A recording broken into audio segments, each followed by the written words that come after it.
The Book of Genesis. In the beginning, God created the heavens and the earth. Now the earth was formless and empty. Darkness was on the surface of the deep. God's Spirit was hovering over the surface of the waters. God said, "Let there be light," and there was light. God saw the light and saw that it was good. God divided the light from the darkness.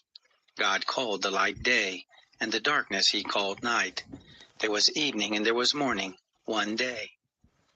God said, "Let there be an expanse in the midst of the waters, and let it divide the waters from the waters."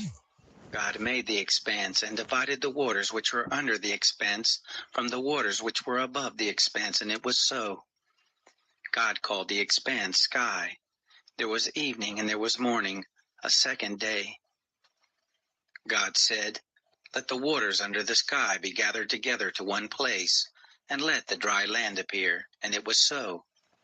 God called the dry land earth, and the gathering together of the waters he called seas. God saw that it was good.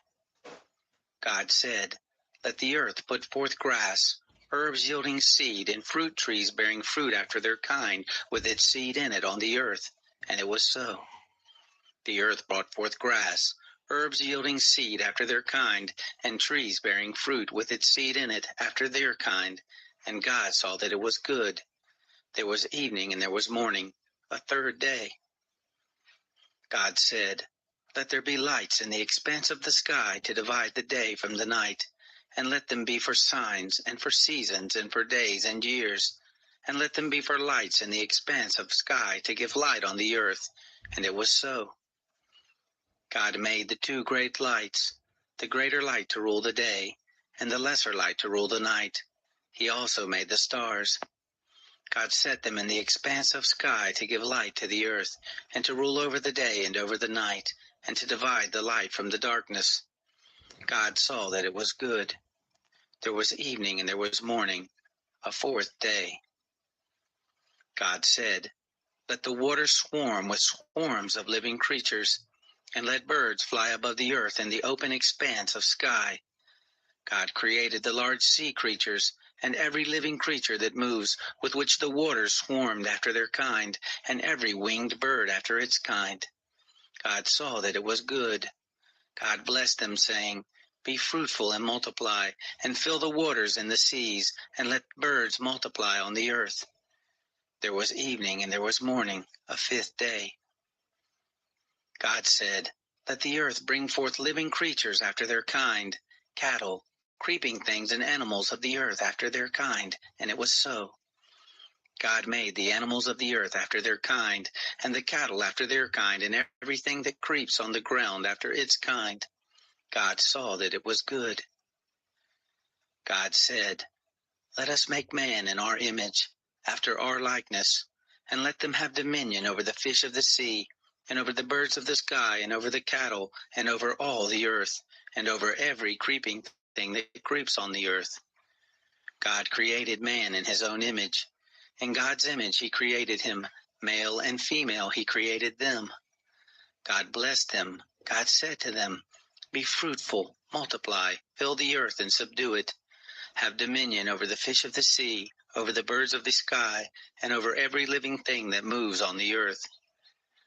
God said, "Behold, I have given you every herb yielding seed, which is on the surface of all the earth, and every tree which bears fruit yielding seed. It will be your food. To every animal of the earth, and to every bird of the sky, and to everything that creeps on the earth in which there is life, I have given every green herb for food." And it was so. God saw everything that he had made, and behold, it was very good. There was evening and there was morning, the sixth day. The heavens and the earth were finished, and all the host of them. On the seventh day God finished his work which he had made, and he rested on the seventh day from all his work which he had made. God blessed the seventh day, and made it holy, because he rested in it from all his work which he had created and made. This is the history of the generations of the heavens and of the earth when they were created, in the day that the Lord God made earth and the heavens. No plant of the field was yet in the earth, and no herb of the field had yet sprung up, for the Lord God had not caused it to rain on the earth. There was not a man to till the ground, but a mist went up from the earth and watered the whole surface of the ground. The Lord God formed man from the dust of the ground, and breathed into his nostrils the breath of life, and man became a living soul. The Lord God planted a garden eastward in Eden, and there he put the man whom he had formed. Out of the ground the Lord God made every tree to grow that is pleasant to the sight and good for food, the tree of life also in the midst of the garden, and the tree of the knowledge of good and evil. A river went out of Eden to water the garden, and from there it was parted, and became four heads. The name of the first is Pishon. This is the one which flows through the whole land of Havilah, where there is gold, and the gold of that land is good. There is aromatic resin and the onyx stone. The name of the second river is Gihon, the same river that flows through the whole land of Cush. The name of the third river is Hiddekel. This is the one which flows in front of Assyria. The fourth river is the Euphrates. The Lord God took the man and put him into the Garden of Eden to dress it and to keep it. The Lord God commanded the man, saying, "Of every tree of the garden you may freely eat, but of the tree of the knowledge of good and evil you shall not eat of it, for in the day that you eat of it you will surely die." The Lord God said, "It is not good that the man should be alone. I will make him a helper suitable for him." Out of the ground the Lord God formed every animal of the field and every bird of the sky, and brought them to the man to see what he would call them. Whatever the man called every living creature, that was its name. The man gave names to all cattle, and to the birds of the sky, and to every animal of the field. But for the man there was not found a helper suitable for him. The Lord God caused a deep sleep to fall on the man, and he slept. And he took one of his ribs and closed up the flesh in its place. He made the rib which the Lord God had taken from the man into a woman, and brought her to the man. The man said, "This is now bone of my bones, and flesh of my flesh. She will be called woman, because she was taken out of man. Therefore a man will leave his father and his mother, and will join with his wife, and they will be one flesh. They were both naked, the man and his wife, and were not ashamed."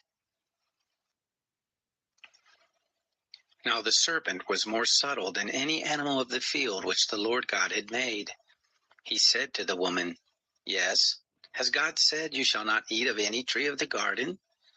The woman said to the serpent, "Of the fruit of the trees of the garden we may eat, but of the fruit of the tree which is in the midst of the garden God has said, 'You shall not eat of it, neither shall you touch it, lest you die.'"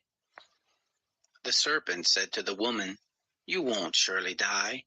For God knows that in the day you eat it, your eyes will be opened, and you will be like God, knowing good and evil."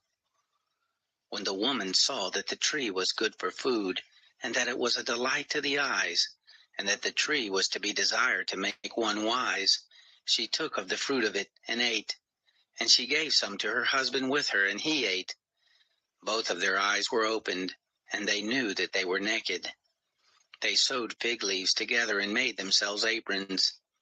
They heard the voice of the Lord God walking in the garden in the cool of the day, and the man and his wife hid themselves from the presence of the Lord God among the trees of the garden. The Lord God called to the man and said to him, "Where are you?"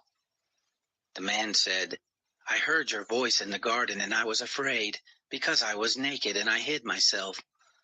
God said, "Who told you that you were naked? Have you eaten from the tree that I commanded you not to eat from?" The man said, "The woman whom you gave to be with me, she gave me of the tree, and I ate." The Lord God said to the woman, "What is this you have done?" The woman said, "The serpent deceived me, and I ate." The Lord God said to the serpent, "Because you have done this, cursed are you above all cattle, and above every animal of the field. On your belly shall you go, and you shall eat dust all the days of your life.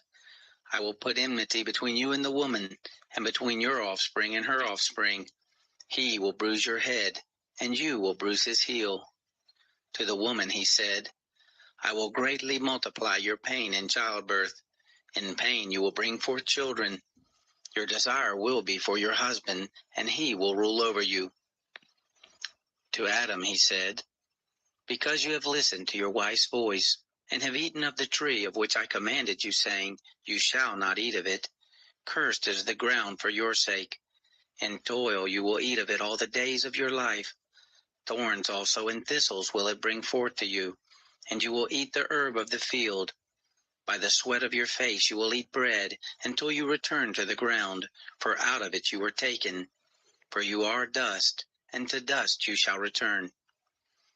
The man called his wife Eve, because she was the mother of all living. The Lord God made coats of skins for Adam and for his wife, and clothed them. The Lord God said, "Behold, the man has become like one of us, knowing good and evil. Now, lest he put forth his hand, and also take of the tree of life, and eat, and live forever." Therefore the Lord God sent him forth from the Garden of Eden, to till the ground from whence he was taken. So he drove out the man, and he placed cherubs at the east of the Garden of Eden, and the flame of a sword which turned every way, to guard the way to the tree of life. The man knew Eve his wife. She conceived and gave birth to Cain, and said, "I have gotten a man with the Lord's help." Again she gave birth to Cain's brother Abel. Abel was a keeper of sheep, but Cain was a tiller of the ground. As time passed, it happened that Cain brought an offering to the Lord from the fruit of the ground. Abel also brought some of the firstborn of his flock and of the fat of it. The Lord respected Abel and his offering, but he didn't respect Cain and his offering. Cain was very angry, and the expression on his face fell. The Lord said to Cain, "Why are you angry? Why has the expression of your face fallen? If you do well, will it not be lifted up? If you don't do well, sin crouches at the door. Its desire is for you, but you are to rule over it." Cain said to Abel his brother, "Let's go into the field." It happened when they were in the field, that Cain rose up against Abel his brother and killed him. The Lord said to Cain, "Where is Abel, your brother?" He said, "I don't know. Am I my brother's keeper?" The Lord said, "What have you done?" "The voice of your brother's blood cries to me from the ground. Now you are cursed because of the ground, which has opened its mouth to receive your brother's blood from your hand. From now on, when you till the ground, it won't yield its strength to you. You shall be a fugitive and a wanderer in the earth." Cain said to the Lord, "My punishment is greater than I can bear. Behold, you have driven me out this day from the surface of the ground. I will be hidden from your face, and I will be a fugitive and a wanderer in the earth. It will happen that whoever finds me will kill me." The Lord said to him, "Therefore, whoever slays Cain, vengeance will be taken on him sevenfold." The Lord appointed a sign for Cain, lest any finding him should strike him. Cain went out from the Lord's presence, and dwelt in the land of Nod on the east of Eden. Cain knew his wife. She conceived and gave birth to Enoch. He built a city, and called the name of the city after the name of his son Enoch. To Enoch was born Irad. Irad became the father of Mehujael. Mehujael became the father of Methushael. Methushael became the father of Lamech. Lamech took 2 wives. The name of the one was Ada, and the name of the other Zillah. Ada gave birth to Jabal, who was the father of those who dwell in tents and have cattle. His brother's name was Jubal, who was the father of all who handle the harp and pipe. Zillah also gave birth to Tubal-Cain, the forger of every cutting instrument of brass and iron. Tubal-Cain's sister was Naamah. Lamech said to his wives, "Ada and Zillah, hear my voice. You wives of Lamech, listen to my speech. For I have slain a man for wounding me, a young man for bruising me.